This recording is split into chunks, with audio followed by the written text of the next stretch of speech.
بسم اللہ الرحمن الرحیم۔ السلام علیکم ورحمۃ اللہ وبرکاتہ۔ انسان کی موت کے بعد اس کے ساتھ کیا ہوتا ہے، اس کی روح آخر کہاں چلی جاتی ہے؟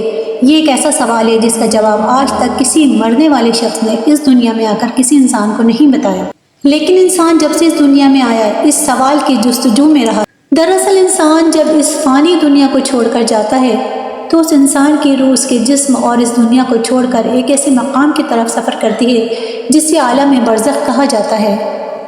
لفظ برزخ دو چیزوں کے درمیانی فاصلے یا پردے کو کہا جاتا ہے۔ اس عالم کو عالم برزخ اس لیے کہتے ہیں کیونکہ اس کا آغاز موت اور روح قبض ہونے سے لے کر قیامت قائم ہونے تک باقی رہے۔ مرنے کے بعد قیامت تک تمام انسان جو اس عالم میں رہتے ہیں، مومن کے لیے یہ برزخ جنت کی طرح ہوتا ہے، جبکہ کافر کے لیے جہنم کی مانند ہوتا ہے۔ روایت کے مطابق دنیا میں انسان کی روح قبض کرنے کے بعد قبر میں روح کو ایک بار پھر سے اس کی مادی جسم میں منتقل کیا جاتا ہے، جہاں منکر نکیر اس سے سوال و جواب کرتے ہیں، اور اس کے بعد اس شخص کے اعمال کے مطابق دو نورانی فرشتے اسے آسمان کی طرف لے کر چلے جاتے ہیں۔ اگر روح مومن اور نیک ہوتی ہے تو اسے علین نامی عالم میں چھوڑ دیا جاتا ہے، اور اگر روح بری اور شرک و کفر کرنے والی ہوتی ہے تو اسے سجین میں ڈال دیا جاتا ہے۔ علین اور سجین عالم برزخ کے دو ٹھکانے ہیں جو کافر و مومن کے لیے خاص ہیں۔ علین میں موجود روحوں پر اللہ کی نعمتیں نازل ہوتی ہیں، وہ باغ نما جگہ پر ایک دوسرے کے ساتھ موجود ہوتے ہیں، جہاں نیک روحیں ایک دوسرے کو پہچان لیتی ہیں جنہیں وہ دنیا میں جانتی تھیں۔ یہ روحیں ایک دوسرے کو دیکھ کر خوش ہوتی ہیں اور ایک دوسرے سے باتیں کرتی ہیں اور دنیا کے حالات کو یاد کرتی ہیں جو وقت انہوں نے دنیا میں گزارا تھا۔ یہ روحیں یہاں نئی آنے والی روحوں سے اپنے پیاروں کی خبر بھی لیتی رہتی ہیں کہ میرا فلاں رشتہ دار کس حال میں ہے۔ اگر انہیں آنے والی روحیں انہیں یہ بتاتی ہیں کہ تمہارا فلاں رشتہ دار تو مر چکا ہے، اگر وہ یہاں نہیں پہنچا تو یہ برزخی روحیں سمجھ جاتی ہیں کہ انہیں سجین میں ڈال دیا گیا ہوگا۔ نیک روحیں اپنے رشتہ داروں کا انتظار علین میں ایسے ہی کرتی ہیں جیسے کوئی گھر سے دور اپنے گھر والوں سے ملنے کا انتظار کرتا ہے۔ برزخ میں نیک لوگوں کے علاوہ انبیاء اکرام، صحابہ اکرام، شہداء و صالحین کی روحیں بھی ایک مقام پر ساتھ رہتی ہیں۔ روایت میں آتا ہے کہ نیک روحیں اپنے قریبی رشتہ داروں سے ملاقات کریں گی، جیسا کہ نبی پاک صلی اللہ تعالیٰ علیہ وآلہ وسلم نے حضرت فاطمہ رضی اللہ تعالیٰ عنہ سے فرمایا تھا کہ میرے وصال کے بعد سب سے پہلے تم ہی مجھ سے ملو گی، اور بالکل ایسا ہی ہوا۔ لہٰذا حضور صلی اللہ علیہ وسلم کے وصال کے تقریباً 6 ماہ بعد حضرت فاطمہ رضی اللہ تعالیٰ عنہ رسول اللہ صلی اللہ علیہ وسلم سے جا ملی۔ وہ شہداء جو دنیا میں اللہ کی راہ میں شہید ہوئے، ان کی روحیں کہاں رہتی ہیں؟ اس کے متعلق صحیح مسلم کی ایک مشہور روایت ہے جس میں رسول اللہ صلی اللہ علیہ وسلم نے اللہ کے راستے میں قتل کیے جانے والوں کے متعلق فرمایا، ان کی روحیں سب پرندوں کے شکم میں ہوتی ہیں، ان کے لیے ایسی قندیلیں ہیں جو عرش کے ساتھ لٹکی ہوئی ہیں، اور وہ روحیں جنت میں پھرتی رہتی ہیں، جہاں چاہیں وہاں جاتی ہیں اور جو چاہیں وہ کھاتی ہیں، اور پھر ان قندیلوں کی طرف لوٹ آتی ہیں۔ پھر ان کا رب ان روحوں سے کہتا ہے کیا تمہیں کسی چیز کی خواہش ہے؟ وہ جواب دیتی ہے کہ ہم اور کیا خواہش کریں، ہم جنت میں جہاں چاہیں وہاں گھومتے ہو، جو چاہیں وہ کھاتے پیتے ہیں۔ دنیا میں نیند اور خواب عالم برزخ کا ہی ایک نمونہ ہے۔ کبھی کبھی انسان کو ایک ایسا خواب آتا ہے جس سے براہ راست روح متاثر ہوتی ہے، اور اس خواب کی تاثیر انسان کے بدن پر بھی ہوتی ہے جسے وہ صاف محسوس کرتا ہے۔ بعض دفعہ تو خواب دیکھنے والا انسان خواب میں ہی کھڑا ہو جاتا ہے اور چلتا پھرتا ہے اور باتیں کرتا ہے، حالانکہ وہ نیند میں ہوتا ہے، کیونکہ اس شخص کا بدن خواب کی دنیا سے جڑا ہوتا ہے اور وہ ہر بات محسوس کرنے لگتا ہے۔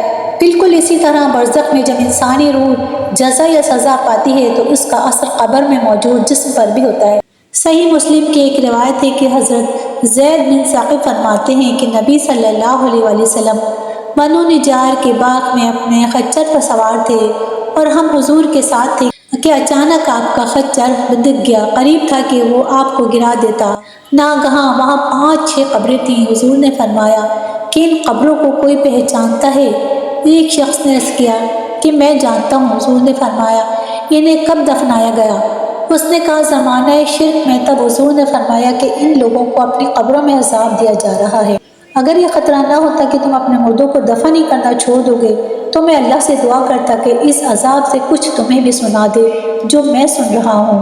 ابن فارس قدوی اپنی تاریخ فارس میں ایک روایت بیان کرتے ہیں کہ 590 ہجری میں بغداد کے ایک مقام تل احمر کے پاس ایک مردہ بوسیدہ حالت میں پایا گیا جس کی صرف ہڈیاں باقی رہی تھیں۔ اس کی کیفیت یہ تھی کہ ایسا معلوم ہوتا تھا کہ اس کے دونوں ہاتھوں اور دونوں پاؤں میں لوہے کی میخیں ٹھونک دی گئی ہیں۔ میخوں کے نشانات اس کے پیٹ اور پیشانی پر بھی تھے اور بڑی خوفناک حالت میں وہ مردہ اپنے قبر میں پڑا تھا۔